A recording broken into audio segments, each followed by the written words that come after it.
लेकिन पिछले 2 साल से हनुमान जी मेरी अनदेखी करने लग गए।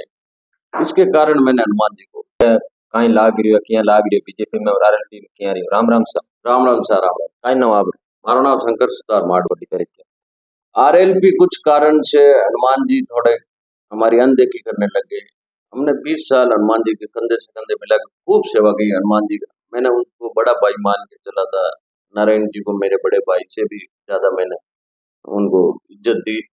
लेकिन पिछले 2 साल से हनुमान जी मेरी अनदेखी करने लग गए। इसके कारण मैंने हनुमान जी को छोड़ दिया और मैंने भाजपा ज्वाइन कर ली।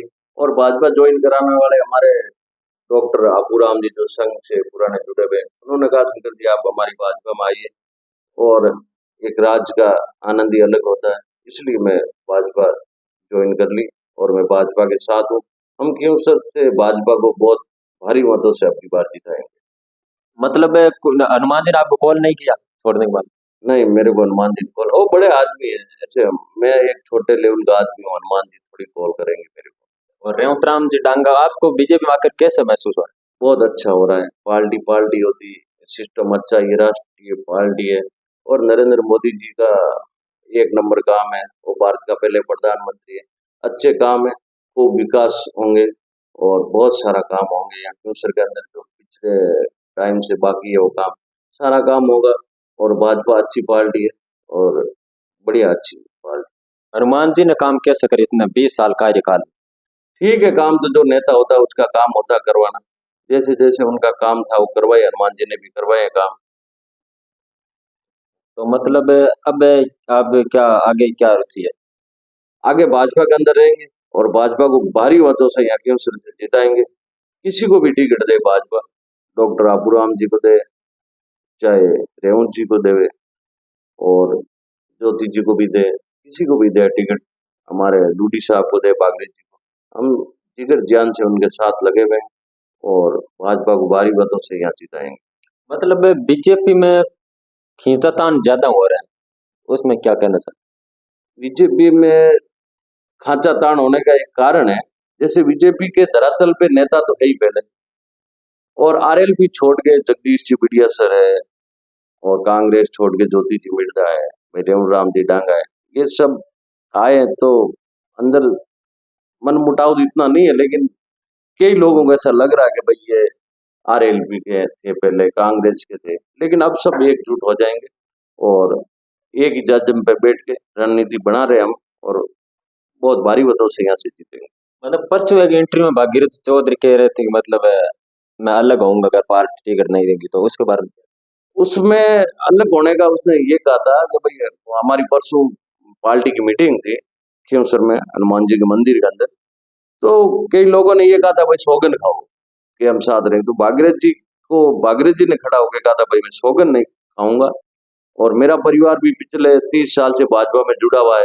उसका भाई स्वर्गीय भावलाल जी डूडी पूर्व प्रधान उप प्रधान भी रह चुके हैं, तो यहाँ मारवाड़ में उनका दबदबा भी था, तो पिछले 30 साल से भाजपा में थे, तो उसको थोड़ा यूं लगा कि भाजपा मेरे को टिकट क्यों नहीं दे रही है। इसलिए भाग जी ने खड़े हुए बोला था भाई हम सौगन नहीं खाएंगे, हम एक बार हमारे कार्यकर्ता को सलाह मसूरी करेंगे, उसके बाद हम साथ लग जाएंगे।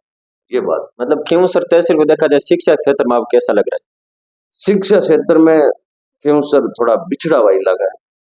धीरे धीरे अभी भाजपा की सरकार है और हमारा यहाँ कैंडिडेट जीत के जाएगा तो विकास बहुत होगा और शिक्षा को भी हम बढ़ावा देंगे। यहाँ बहुत जल्दी हमारा कैंडिडेट जीत के जाएगा तो हमारे पैरवी करेंगे, बहुत जल्दी समस्या दूर हो जाएगी। तो मतलब कौन सा उम्मीदवार है जो मतलब आरएलपी को हरा सकता है यहाँ बीजेपी से? बीजेपी कमल का फूल होना चाहिए, कोई भी हो। लोगों ने अब मन बना लिया है, हनुमान जी के खिलाफ वोट करेंगे और भारी मतों से क्यों सर का कमल का फूल यहाँ से खिलेगा। मतलब आपने जो मतलब 20 साल हनुमान जी के करीब रहे, तो अब आपको क्या लग रहा है हनुमान जी मतलब छोड़ रहे हैं या व्यक्तित्व छोड़ रहे हैं या कुछ और?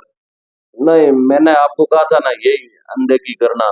मैं पिछले 20 साल से मेरे पास कुछ होने के बावजूद भी मैं बाढ़ में रैली करनी है तो भी मेरे कुछ साधनों से लोगों को ले जाना, आज वहां जाना, मैंने बहुत मेहनत की, खुद का बड़ा भाई मान के मैंने मेहनत की। लेकिन हनुमान जी को मेरे मेरे को समझा नहीं।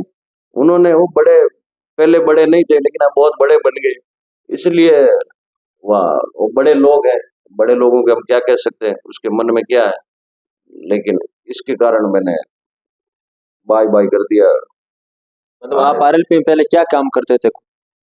काम कुछ नहीं करते थे, मैं कोई बड़ा कोई लीडर था नहीं, मेरे पास कोई पद था नहीं, लेकिन ये कहूंगा कि मैं बीजेपी का सच्चा आरएलपी का सच्चा सिपाही था, इसमें कोई दो राय नहीं। मैं पूरी तरीके से हम हनुमान जी के साथ लगे थे। कोई भी हनुमान जी ने आधी रात को भी फोन कर दिया कि भाई शंकर ये करना है, नारायण जी ने कह दिया शंकर बनाना, तो हम कंधे से कंधे मिला के हम उनको बड़ा भाई मान के, मेरे 6 भाई है, तो मैं ये समझता था, मैं यहाँ हमारे लोग भी कहते थे कि आपके 6 भाई नहीं है, आपके 8 भाई है। जैसे हम 2 हनुमान जी और नारायण जी को मैं मानता था कि मेरे बड़े भाई साहब है, और उन्होंने कभी मेरे को छोटी मोटी बात कह दी तो मैंने कभी उसका गुस्सा नहीं किया, मैंने कहा मेरे बड़े भाई साहब है, भले जात अलग अलग हमारी हो सकती हो, जाट है बेसुधार हो, लेकिन मैंने हमेशा उनको सगे भाई की तरह देखा। लेकिन उन्होंने मेरी अनदेखी की, उसके बाद मैंने मेरा मन ये उठ गया और मैं भाजपा के अंदर आ गया। क्योंकि कोई नहीं, सब सही है, वो अपनी जगह पे सही है, हम मेरी जगह पे सही हो, हम भाजपा के अंदर है और भाजपा को जिताएंगे। तो मतलब हनुमान जी बेनीवाल है वो 20 साल रहे, तो नागौर पर ज्यादा देखे तो सड़कों में काम कैसा रहा, सड़कों चिकित्सा में? सड़कों का काफी काम हुआ है, यहाँ बढ़िया काम हुआ सड़कों का। बाकी काम तो हुआ ही है, एमपी एमएलए लीड, क्योंकि 20 साल से एमपी एमएलए वही थे, तो काम तो होना ही था, वही मतलब करवाए। आप देखने में क्यों सर एक हॉट सीट मान रहे हो? जी वोट सीट है ही, क्यों तो मान क्या रहे। तो यहाँ से अगर रेवतराम जी डांगा या कोई उम्मीदवार बीजेपी से जीता हो, संदेश कैसा चाहिए? बहुत ही बढ़िया संदेश जाएगा राजस्थान के अंदर। जैसे अभी पिछले रेवतराम जी टांगा 2000 मात्र वोटों से पीछे रह गए, तो अभी पूरे राजस्थान के अंदर हवा चल रही है कि रेवतराम टांगा कौन है, लोग यहाँ आते हैं उससे मिलने कि एक बार हमारे से रेवंत जी से मिलना है, क्योंकि हमारा मतलब हनुमान जी को 2000 मात्र वोटों से टक्कर देने वाला रेवतराम टांगा कौन है, ये हमारे पूरे राजस्थान के अंदर बात चल रही है। और अब की बार भाजपा जीतेगी और हमें परचम या क्यों सर से जिताएंगे, भाजपा को उम्मीदवार